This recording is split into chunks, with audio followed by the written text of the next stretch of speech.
G'day folks, how you going? Welcome to my out of the archive section of videos. It's a new series I'm looking at putting together. So what I'm looking at doing is bringing forth all the old standard 8 film, Super 8 film, and trying to bring that through to digital era.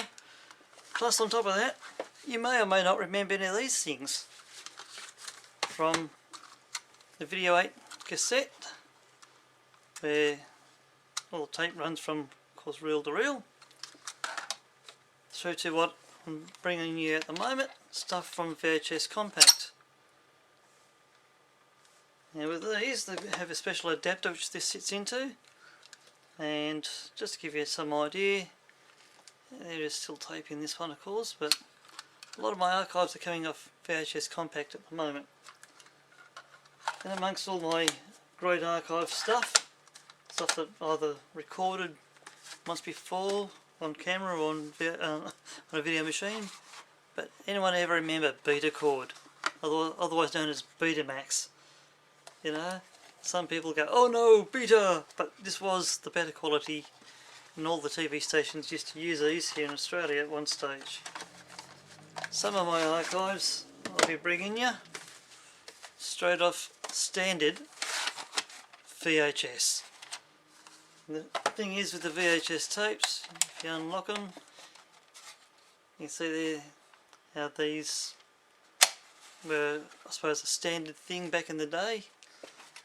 Your reel, which is ready to record or play, it runs through the machine, come back onto the take-up roll.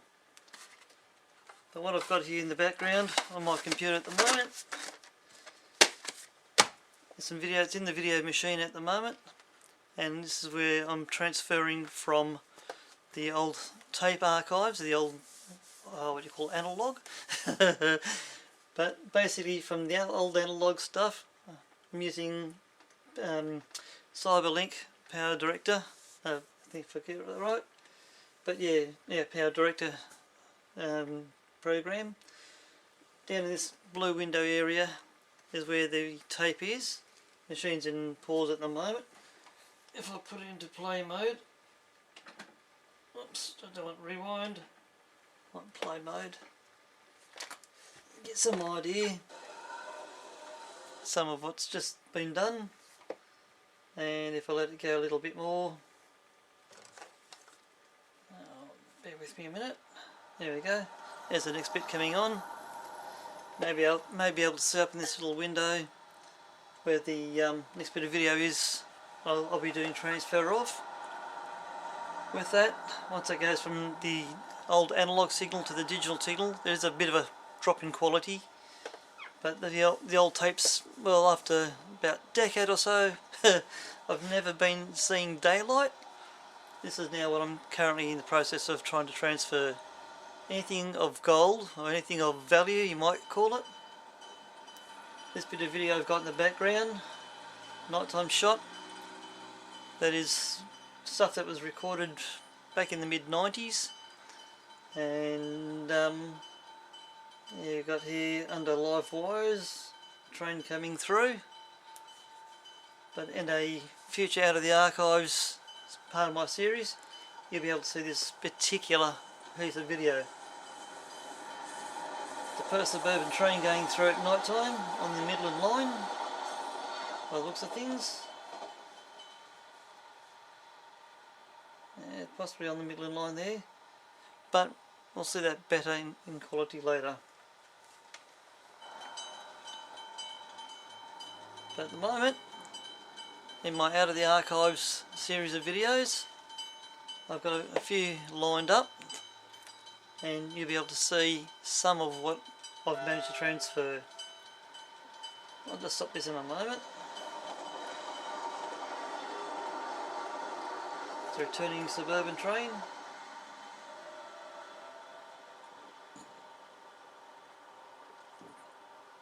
And so look at that, could be on the Armadale line. Looks like it's taken around Gosnell's area.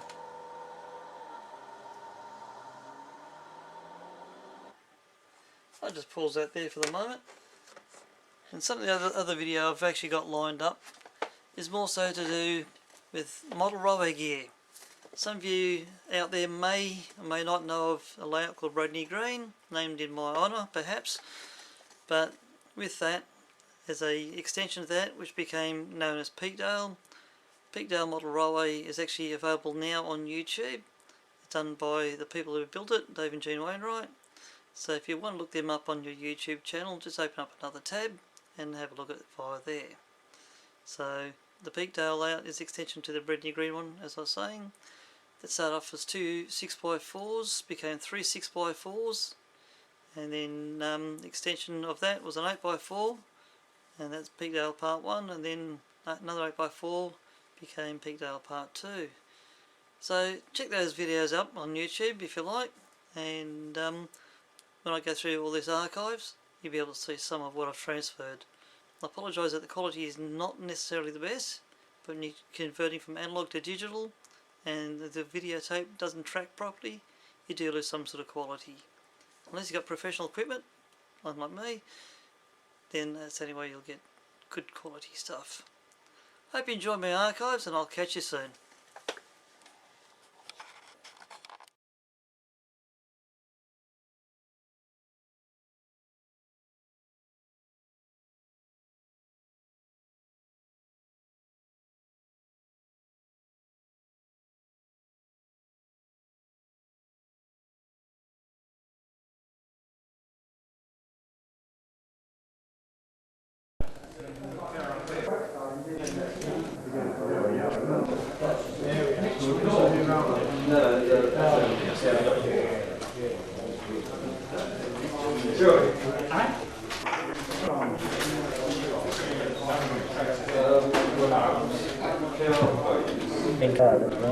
That encounters the IP, that should be a nice test for the garage. You got that going yet? It's still going, is it? No, I was just going to read it.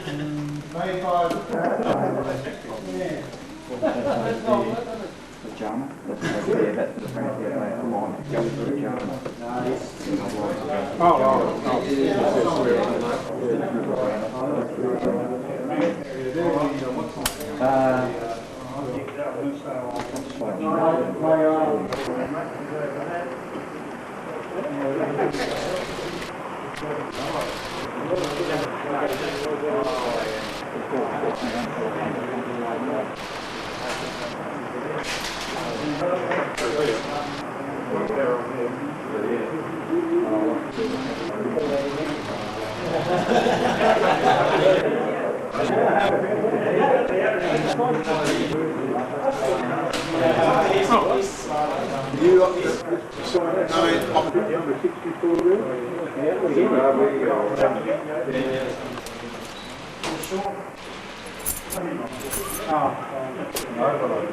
Tell me it's come off,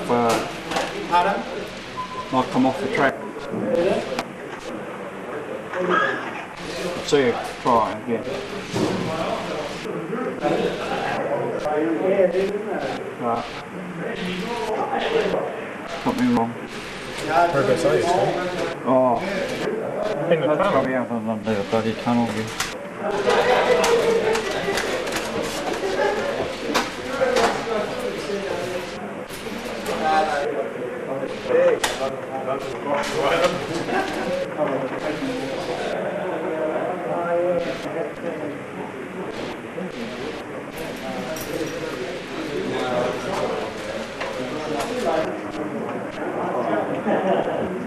Did you get any QAs approach with them?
It's its first major run, this loco.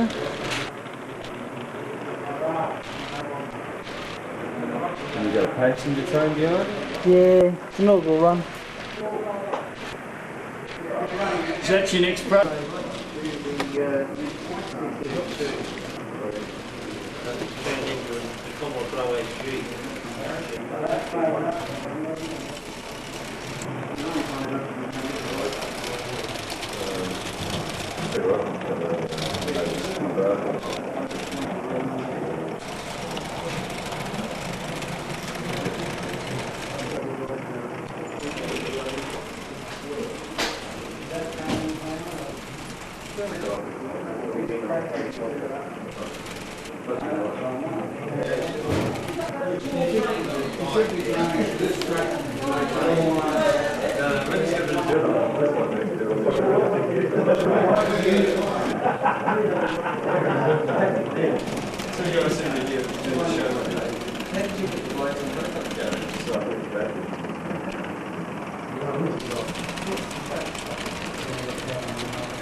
Nah, you'll be right.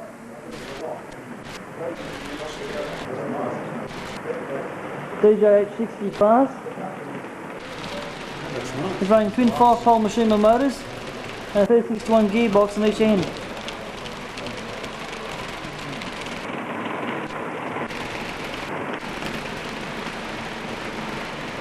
Well, it's obviously got some pull.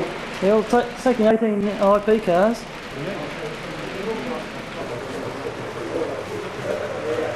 Once you're up that screw the bed to it, might go off.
I think the gradients around the bend's a bit hard for this one. Well, we've actually used the gradient, but it is still bad.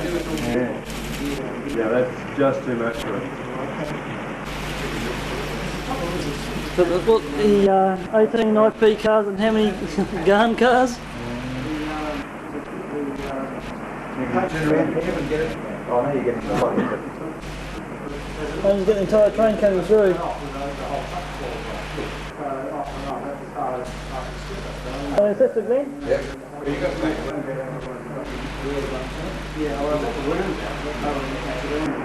Do I drop the double stackers off? Look at that. Look at that, Dave. What made me ask you was the first year when you come on the 45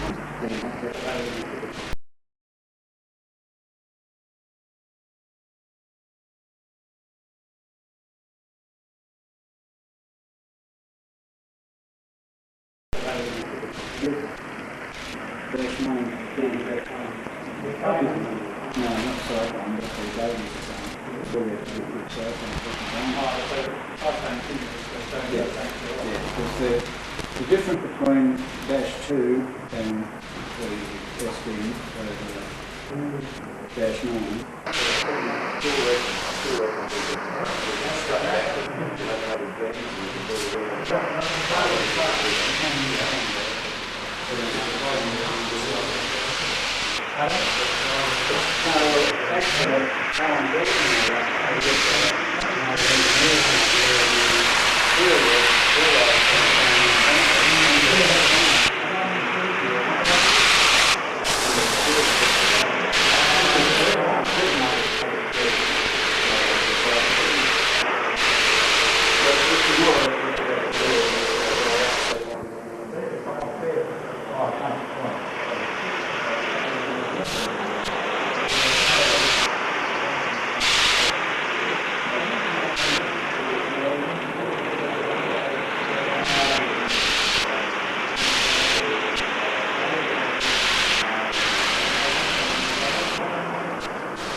And I've got to make it in half, I think.